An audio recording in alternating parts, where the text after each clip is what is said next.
The Fed turns 100 and we're partying. You're in the right place, folks, because this is where the money is. Welcome to the show. It is Tuesday. I'm Matt Copenheffer, and this is David Hansen.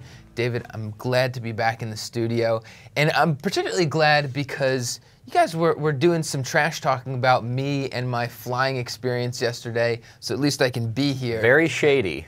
Multiple flights being delayed and canceled. I think you're on the no-fly list. I wish that I was making it up. Some sort of interrogation. I wish that I was making it up. All right, let's get on to the headlines. The first headline of the day, we've got a little Fed action. David, I know you'll love this. Bernanke says, bold actions critical in Fed's 100 years. Federal Reserve turned 100, and some of the old boys club there got together, along with Janet Yellen, who we're expecting no longer a boys club. Get approved. She didn't get approved yet. I don't think expecting her to get approved. But they talked a lot about the bold actions that need to be taken over the years by the Fed to stabilize the economy in certain times. You had both ends of the spectrum really there. Paul Volcker on the one end, who had to take bold actions by pushing interest rates way up to fight inflation. Mm-hmm. And then you had Greenspan, who pushed them way down to head off the stock market crash in 1987, and then the stock market crash of 2002, which remains a little bit of a cloudy time for him because you had those low interest rates kind of roll into the 2008, 2009 crash. And then you had what Bernanke's been doing now, and it'll be interesting if we look back the next 100 years, back on what Bernanke... When we're doing this show in 100 years. When we're doing this show in 100 years with our robotic hearts. Yes. And, what we'll say about what Bernanke's done. Yeah, it'll certainly be a couple years, maybe 5, even 10 years before we really judge him. And looking at those pictures, Paul Volcker is an enormous man. He's a big dude. He's a big dude. Dude's a beast. I was at a conference that he was at earlier this year. And he's enormous. Was he like posing for pictures with people? Like not a freak show. I don't want to say a freak show.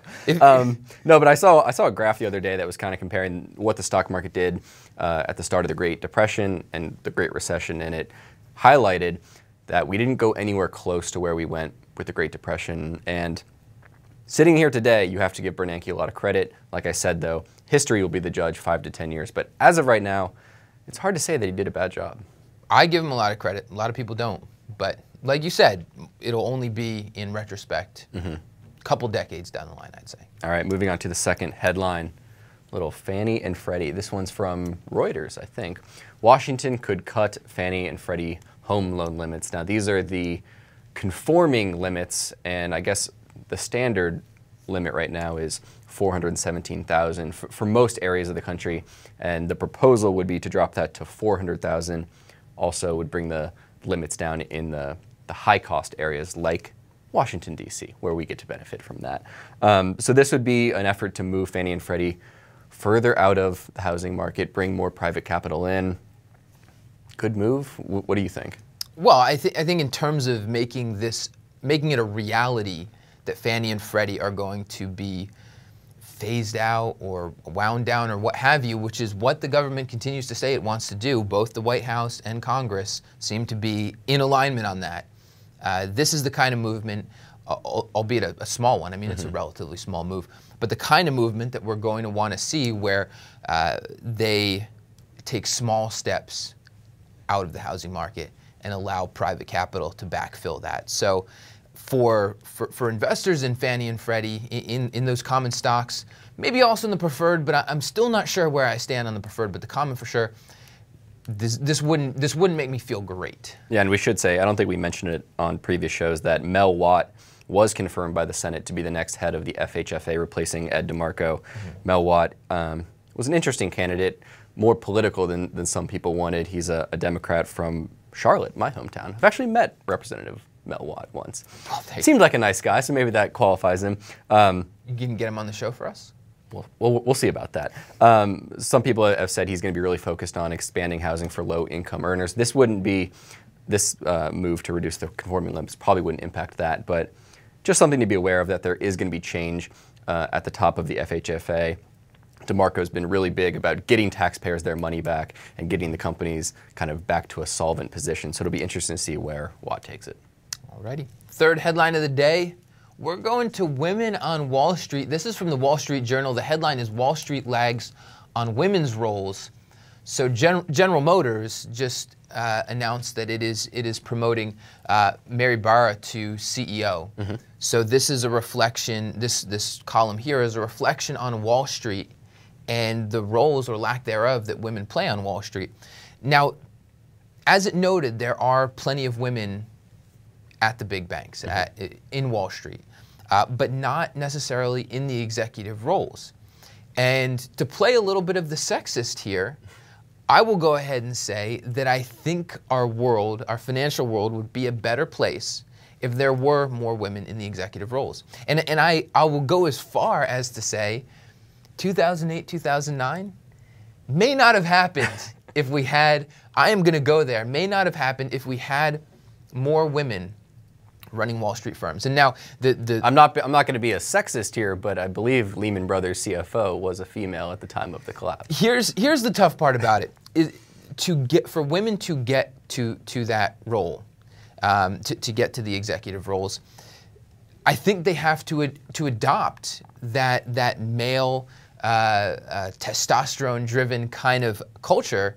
And so you have a different selection of the population. I think generally speaking, though, women make great leaders, very level-headed leaders, and I can say that as a man, knowing that I'm not always as level-headed as I'd like to be. And you look at some of the leaders that were there on Wall Street, these empire-building mini emperors, and yeah, I think it'll happen. It'll just take time. I'm totally in favor for it. We've had people that are close. I mean, we look at JP Morgan now, Marion Lake's the CFO there. Maybe she gets a nod if Diamond ever leaves. Maybe. It seems to be, there's some bunch of candidates in that position, whether it be internal, you look at a Matt Zames who's COO. There have been other ones. We saw Sally Krawcheck move up at Bank of America before. Her and Brian Moynihan didn't exactly get along, supposedly, as she was shown the door. I guess of the biggest banks, it's not a big bank by any means, is Beth Mooney over at KeyCorp. Is that the biggest bank that has a female CEO? I think it may be. Might be. I can't think of another one. But I think it would be a good thing. I'm sure it'll happen, but just not yet. Well, let's put this out there in the meantime to our female listeners out there. Why don't you email us, WTMI@fool.com, or send us over a tweet. We're at TMF Financials on Twitter. And let us know how you feel about the role that women play in Wall Street. Done. All right, moving on. We're going to go to our, what do we have next? Bank of America. We have Bank of America. Again. Yeah, we always have Bank of America. Bank of America and its reputation. We're talking reputation here. We just had that article, column, expose from Bloomberg. Yesterday? That just came out yesterday, right? Yeah, I think so. It seems like ages ago. You're all thrown off. You're on West Coast time. 3,500 words? Yes, very long. Well, that's why it seemed like it was so a little bit long. scathing. It took me a long, very scathing. What does Bank of America do at this point? And when does this stop? Like when do because to be fair, for journalists, this is like the well that never runs dry. Yeah. Because articles like that, they're like catnip for readers. And I read the whole thing. I read it from start to finish. So at what point do journalists stop seeing receptivity? When do they stop finding new stories that catch that kind of... I don't know. I don't know if we have an exact time, but I think it will happen. I was hoping you'd give me an exact I don't have an day. exact time, but it seems like time will heal all these wounds. We're still very close to the financial crisis. I know we always forget that. It was 5 years ago, so long ago. It wasn't that long ago. A lot of this stuff will continue to get worked through, and I think in the long run, the reputation will get better just because there will be less interaction between banks and their customers. Human interaction, whether you think that's a good thing or bad thing, but depositing a check over your phone, that's you not going into a Bank of America branch and potentially being aggravated by having to wait in line, not being serviced the way you want to. So I think there will be less interaction. The mortgage stuff will get worked through. So I don't think they should do anything drastic. They have their commercials coming out there saying life's better when we're connected. Bank of America is there when you want us to, but we're not going to be the main thing in your life. I think they have the right strategy in place. I mean, You look at Brian Moynihan, he really looks up to Anne Finucane, who's in charge of this strategy in terms of getting the reputation back in place. I think he said, ultimately, we all report to Anne. So this is obviously front and center in his mind, getting the reputation back. It's not there yet, but I think they have the pieces in place. So this is a lot of what we still continue to hear about, whether it be Bank of America or any of the other big banks. It's still stemming, and the well that doesn't run dry comes from 2008, 2009, and to some extent the beginning of 2010, early 2010. So if you look ahead 5 years, do you think 2012, 2013 will have the same kind, we'll see some of the same kind of stories coming out of 2012 and 2013? It's hard to imagine the same level. I mean, the level of scrutiny that banks are having today in terms of what type of loans they're writing. I mean, because that's really what the problems get down to is, was it a bad loan? If it's a bad loan, then all these other problems are going to come from it, whether it's foreclosure. So it's hard to imagine that it'll be as bad. Maybe there'll be some stuff, but I think you have to be optimistic that it'll slowly go away. And as investors, you have to remember that this is part of the story, but it's not the whole story with Bank of America. You still have to look at the performance, the valuation. This is just one cog in the machine of whether you're making an investment here. Well, and you've got millions of customers using Right. it. So this, what I'm hearing from you is that this story does not change how you're viewing Bank of America. I don't think you can let this stuff judge what's going on in the market. If you let every negative story about any company impact whether you're going to make an investment or not, you're never going to buy a stock for the rest of your life. Anybody can say something bad about any company. I think you have to take it as noise more than signal. I'm trying to think of any company that I haven't heard a bad story about. I mean, look, we talk about a private company, Uber, that's been great. All the customers love it. Did you see that? And I saw you tweet a story this morning about how they do their price gouging. Some people are calling it supply and demand, and they were charging 8x the normal rate. And now people are saying bad things about Uber. So even companies that people love, stuff comes out. Still love Uber. Still love Uber, but I'm not paying 8x. No, I'm not.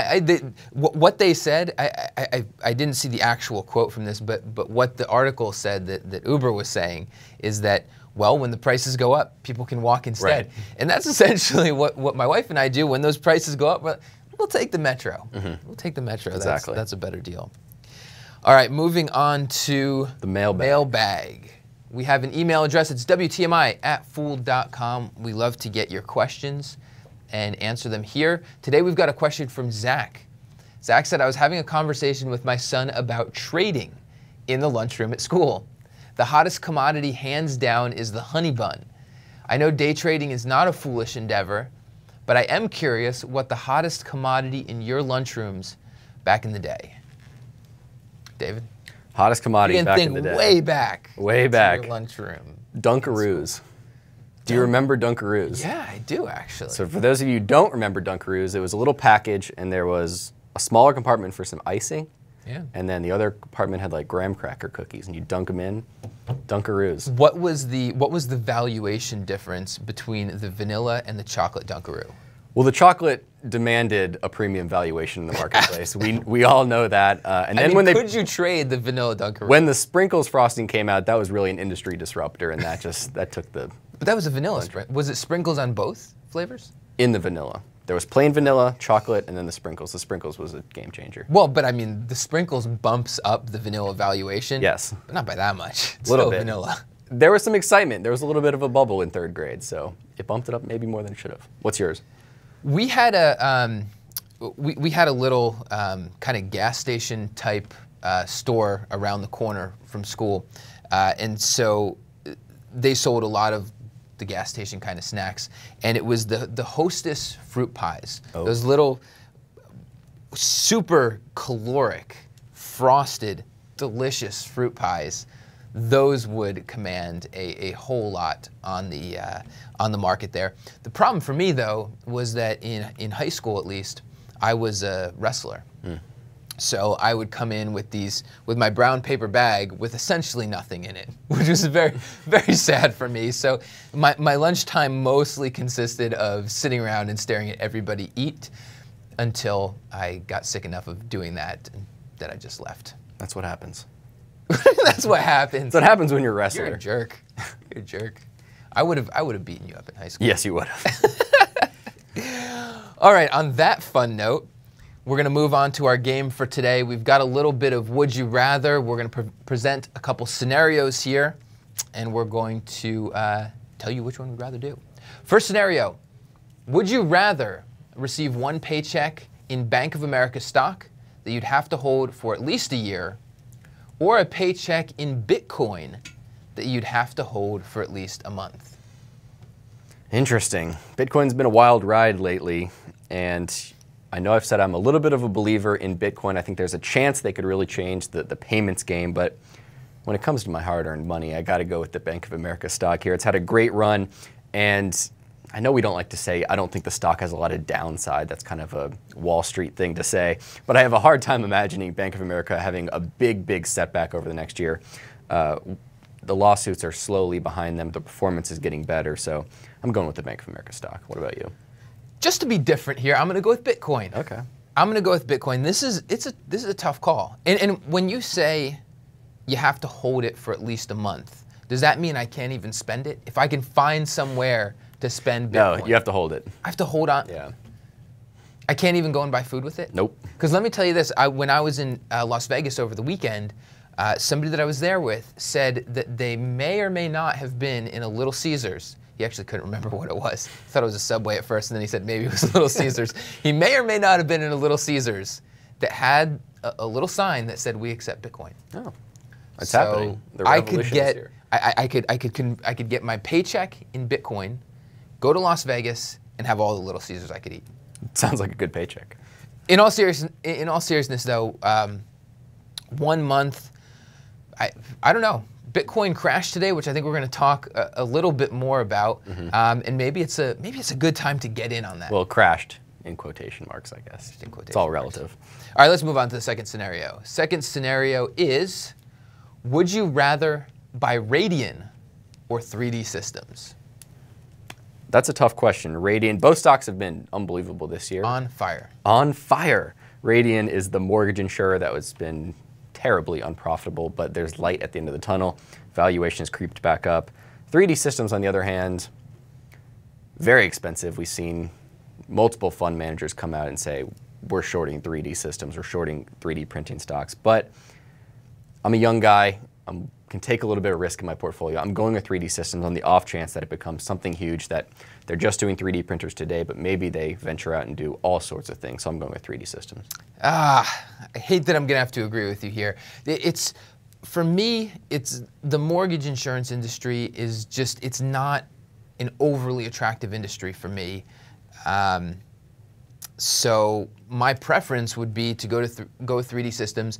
You said on the off chance that it becomes something big. I think it's more than an off chance, but it's got a huge hurdle in terms of its valuation.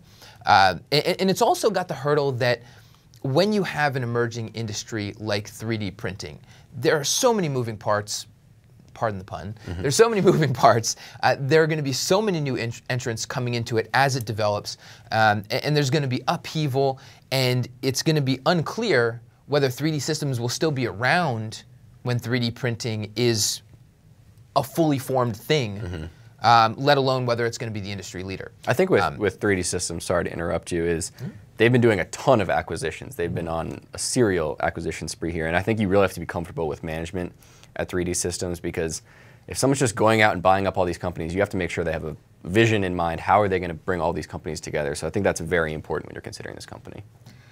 I would take the flyer on 3D Systems, though. Okay.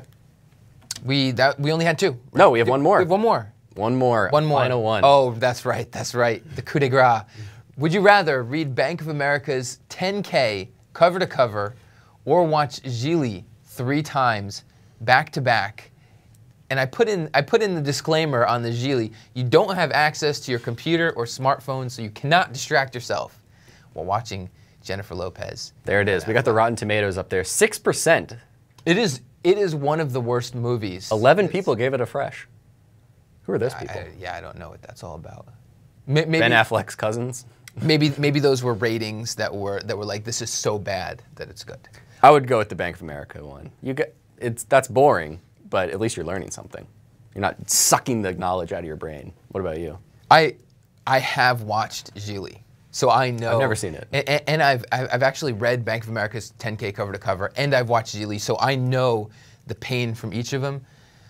I would go with Bank of America's 10K. Ben Affleck's had an interesting trajectory here.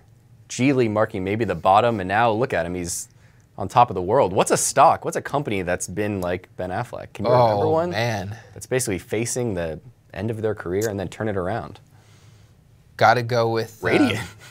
I was just about to say, Radian may be an answer. It could be actually any of those mortgage insurers. Genworth is another one that was essentially knocking at death's door and has come way back. All right. All right, we are finishing off in the Twitter sphere, as we always do. David, what's our first tweet? First tweet is from Laura Marcinic from Bloomberg. She says, Jefferies CEO Handler said there was a very significant improvement in our fixed income results from fiscal Q3. That's Lucadia, who controls Jefferies there now. Go figure. We said this last quarter. Jefferies saw, I think it was an 83% drop in fixed income revenue. And we said, don't freak out. Don't run for the hills. It's a very cyclical business. It's just dependent on client flows. They said client flows came back, revenues were up, everything's okay. So if there's maybe a bright spot for the bigger fixed income guys on the street, whether it's Goldman, Morgan Stanley, this is kind of the first note of that coming quarter. But that things might be better. Deutsche Bank. And Deutsche Bank, all of them. All of them. Yes. No, it's very cyclical. This is no surprise. Imagine that we were right about something. That's even more impressive. Let's go to the second tweet here. The second tweet here is from Forbes. And Forbes tweets, Bitcoin crashes on reports that China is cracking down further on its use. Crashes, David. I think it's down to $750 per Bitcoin. It's getting close. You and I, we bought some Bitcoin. 0.12 Bitcoin. Yeah, 0.12 Bitcoin. I like that you wrote that down. Wrote that down, make sure I don't forget it. That I'll get that written down as well. We have 0.12 Bitcoin. It was at $675 when we bought it. We were feeling rich just last week, and now we're not. Yeah, so I guess the report was a little bit convoluted. It was reporting that Bloomberg was reporting that another place was reporting stuff out of China. I think it shows you that these kind of reports that maybe not even grounded in a ton of facts can really move the price of Bitcoin. So if you're going to be interested today, want to get involved with Bitcoin, maybe buy some, just be careful or just be aware. It's going to be a bumpy ride. It's going to be up and down. And this is just... Have some Pepto on hand. Have some Pepto on hand. But I still stand by my thought that I'm not counting Bitcoin out. Have you bought any yet? Besides our 0.12? I don't believe in it as much as the value, but the... That's a no. That sounds like a no. No, I haven't bought it. But the use of it, I think it makes sense. I think it can be a useful way of paying for things. So you're going to get some to use it? Yes. Maybe. When? One day. One day. Speed that up. All right, close us out here. Final tweet of the day is from Wells Fargo. Well, there's the Bitcoin chart. Oh. Wells Fargo asks, what is your favorite holiday movie? Hashtag great things. What do you say? This is Christmas holiday, I assume. Any holiday. Any holiday. Any holiday at all? Holiday movie. They're probably talking about Christmas, but... It's hard to not go with Christmas Story. Okay. That is, I can literally watch, when TBS, I believe it's TBS that does it, that just plays that movie back to back throughout Christmas nonstop. I can sit there and watch it over and over again. So I'd be doing myself a disservice if I said anything else. Although I will say that I've seen Elf a few times since it first came out. That's a very solid Christmas movie. It's really gaining momentum too. The swing traders are on the Elf bandwagon. But I'm going to go with Santa Claus. The Santa Claus with Tim Allen. Whoa. It's a good movie. The Tool Man. Tim the Tool Man Taylor, donning the Santa outfit there. Very funny movie. It's good. All right, maybe the sequels, not so much, but the original, pretty good. And I don't know that I should be saying this on the air, but Love Actually. Oh, gosh. Come on, that's a good movie. It's not the worst movie I've ever seen. Oh, come on. There's some good parts. There's some very good. So Elf, but yeah, Christmas. We just lost all street cred we ever had in the. We didn't have any to begin with. Love Actually. All right, I know what I'm getting you for Christmas now.